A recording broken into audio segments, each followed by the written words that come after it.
cotton was also a key Asian import. You could make clothes that were much softer and more comfortable than linen or wool, and much less prone to wrinkling than linen.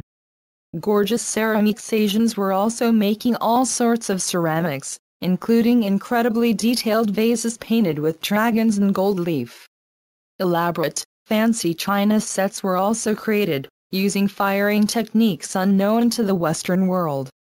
Still to this day, Westerners have a deep, almost genetic memory of impressing their guests by breaking out the fine china. In the olden days, simply having a genuine china set to serve dinner on was a sign that you were really a hot shot. Otherwise, your plates and bowls were probably made out of wood, metal or stone. Tea drinking, so central to European life, simply isn't the same without white ceramic teacups, which could only be purchased in China for many hundreds of years. No one had any idea how to make such fine glazed ceramics in the West, though they did finally catch up. Oriental rugs are bombarded by images. In any given day, we can see tens of thousands of different images of beautiful things and beautiful places, all without ever leaving the home. It wasn't until I visited the Metropolitan Museum of Art in New York that I realized why people would pay so much money for paintings. Back in the old days, there were no pictures. There were no movies. There was nothing to see. If you didn't go to these beautiful places in person, you didn't see anything nice. Period. Who could afford to travel? And even if you did go somewhere that was beautiful, how much of the view would you really remember as the years went by? Most people's lives were too caught up in day-to-day survival to ever see something as majestic as a mountaintop view or a beautiful shore. If they were lucky, they might get to see the color of fresh spring flowers for a few weeks a year. That's it. It took a lot of work for me to imagine my way into such a boring, monochromatic life, seeing the exact same things, day after day, and nothing else. Nothing nice. Nothing special. Just the same four wooden walls. Asians were making rugs that were extremely detailed, colorful and beautiful. Everyone had to have one. It became the focal point of your home. You could lose yourself in the beauty of its patterns, and let your mind drift to finer worlds. Food used to be monochromatic as well. We completely take flavors for granted these days. People would have literally killed each other to get their hands on those little containers in our kitchen that we haven't even opened in the last 5 years. It's hard to imagine a life in which the food was as bland and monochromatic as the scenery, but that's the way it was. Asia had delicious spices that were unavailable anywhere else in the world, key ingredients we now take for granted in dinners and desserts. For example, cinnamon was extremely rare and expensive just a couple hundred years ago. It came from the bark of a tree that only grew in Asia. Not only is cinnamon a well-known aphrodisiac, just think about what happens to almost any dessert with a little cinnamon added, in particularly cooked apples. Without that complex, marvelously seductive note of cinnamon, it's just not the same. Nowadays, if you see a jar of cinnamon on the ground, you probably won't even pick it up. In the old days, you would have grabbed it and ran like hell. Sugar wasn't available except as an Asian spice back in those days either. The same goes for coffee. Life just wasn't as sweet without Asian goods. Think about all the Asian spices. Imagine tasting the zing of chili peppers for the first time. Or the distinctive enchantment of coriander, known as cilantro in Mexico, a key ingredient in making guacamole and burritos taste right. Black pepper was so greatly loved that it is still a cliché in the Western world to have it on your table, right next to the salt. This was ultimately the single most profitable and widespread Asian spice export, literally shipping out by the ton. Ginger adds a deliciously complex buzz to sweet and savory dishes alike. Only the very rich could afford gingerbread or ginger cookies.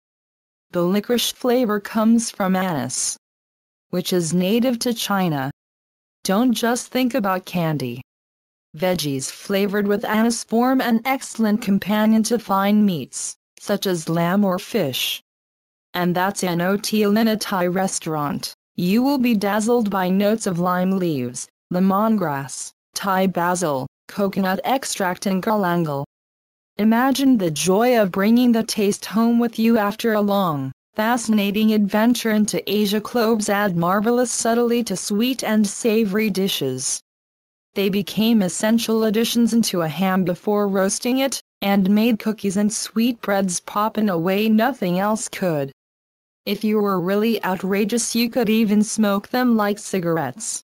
Nutmeg was another key Asian spice, a marvelous addition to many dishes. Ever taste eggnog? All that splendid, complex flavor is thanks to nutmeg. The slightly funky allure of cumin can make meats and savory breads come alive, particularly with some nice salt and some of the other spices included. Pair it up with curry leaves, cardamom and turmeric, also only available from Asia, and now you really have something. And, for someone who lives on Earl Grey black tea as a staple of life, day in and day out, imagine what a game changer it is the first time you sip a beverage brewed from the finest blossoms of jasmine. Imagine the scene. Only the ultra-rich, gold-encrusted Westerners could afford to have the best-tasting food. Imagine busting out a dinner with even a few of the amazing flavors I've just listed above, in an otherwise monochromatic world. Jasmine tea, cinnamon, sugar, ginger, pepper, cumin, coffee, curry, cardamom, licorice, cloves. Only the very rich could brighten up their dreary days with the best desserts, and the best flavors mixed into their appetizers and entrees. Think about how powerful it is to serve someone a meal made with flavors their body immediately craves, with almost a sexual urging, even though they have never tasted them before. Now imagine these meals being served on incredible gold leaf china, on a fancy table that sits on top of a majestic oriental rug, with a huge dragon vase in the corner of the room. If you want to build your status and power in the world, and put on a big show for a potential investor in your latest venture, this would be a great way to do it. Where do I sign? Drugs and money. If your investor still wasn't ready to sign, there was nothing quite like smoking him up on some high-octane Asian opium, the ancient forerunner of modern-day heroin.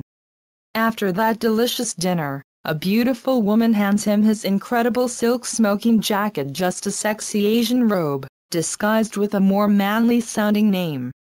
The hookah beckons him into the opium den with its spidery arms. Silk pillows and curtains, in lurid reds and pinks, line the room as the almost absurdly sweet smoke hangs lazily in the air. You might also want to burn incense in there to make it smell even more extravagant. Sandalwood was another very expensive, highly sought-after Asian export. Who knows what kinds of wild sex and mystical dreams he will have once he goes in there, with the prostitutes you'd hired for the occasion. What a show! Similar pleasures were used to convince men to commit contract murders for payment, without question, in the order of assassins and gold. An amazing dinner served on fine china, followed by an after-party in the opium den, could practically guarantee you would get all the best business contracts. The most beautiful and highly prestigious women, from the most illustrious families in the country, would all want to join your lavishly opulent parties. Asia had every ticket to paradise the ultra-rich could ever ask for. And what could possibly be worth more? There's one big problem, though.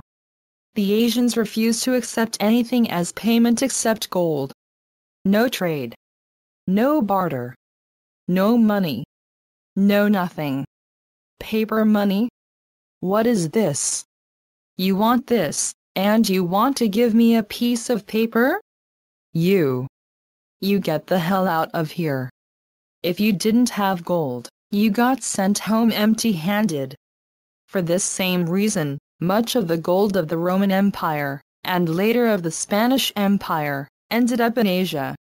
The secret Asian gold means this is one key way in which 85% of the world's gold ended up in Asia. When I interviewed Fulford in part 1, his sources had informed him this was the main way that Asia got all the gold. However, a very high-ranking Asian insider has now given me incredible new information on all of this. Neither he nor his associates have spoken to Fulford or anyone else in the public eye about what they know, for it is much too dangerous. It turns out there are massive deposits of gold in Asia that have been kept secret, but more on that in a minute. The Jade Lion. This insider did not contact me through the internet. A good friend of mine told him about me, and what I was working on, during a recent trip he took through Asia. They had already been friends for many years by this point. Had my friend not discussed my story, and the secrets I've been uncovering, he probably never would have heard a thing about the highly dangerous, hidden life this man had been leading, for over 20 years now. At first, when my friend told me the story, it sounded too good. Too easy. Too convenient. I didn't even take it seriously. I laughed it off. However, once my life was threatened, I started paying attention. I spoke to this new insider the day after I got my death threat, using my friend's phone for security. I asked tons of questions and got the whole story in meticulous detail. It is almost impossible that this could have been a setup to feed me disinformation. This is not a random stranger. His bona fides are well established, and for now, he must remain anonymous, along with much of his story. I will call him the Jade Lion. Gold is everywhere. Jill revealed that China is sitting on top of an absolutely colossal gold mine. Secret gold deposits run through Cambodia, Laos and other countries in Southeast Asia as well. It is as if they are literally standing and walking on gold. It's everywhere. The elders. This secret gold deposit came under the control of a mysterious group known by various names. A group that was instrumental in the founding of modern-day China. Some call them the Dragon Family. JL says they simply call themselves the Elders. This is the same group that was responsible for building over 100 pyramids in the Xi'an province of China. Emperor Qin, the first of the Dragon family to rule China, ordered the terracotta soldiers to be built out of his entire army, each one completely personalized, down to the last man, and then had them all buried under one of the pyramids. According to another high-level insider who corroborated much of these details, the elders now live in the Forbidden Zone of China. It's very highly secure and is almost like a nation-state unto itself. Very few people can gain access to it at all, and it is in a tough mountainous region. No one would dare threaten the elders because they have a vast, worldwide network of contacts, as well as the military power of the current Chinese government behind them. Incredible longevity. Jill told me the elders eat an extremely pure diet, and cultivate special herbs and medicines that have given them incredible longevity. Another insider suggested the elders may possess secrets about the healing benefits of gold that most people are not aware of either. This could partly explain the otherwise ridiculous-sounding idea that some elders can live to be as much as 300 years old. I know I may have lost you right there. However, I will not let my personal biases get in the way of reporting the truth to you.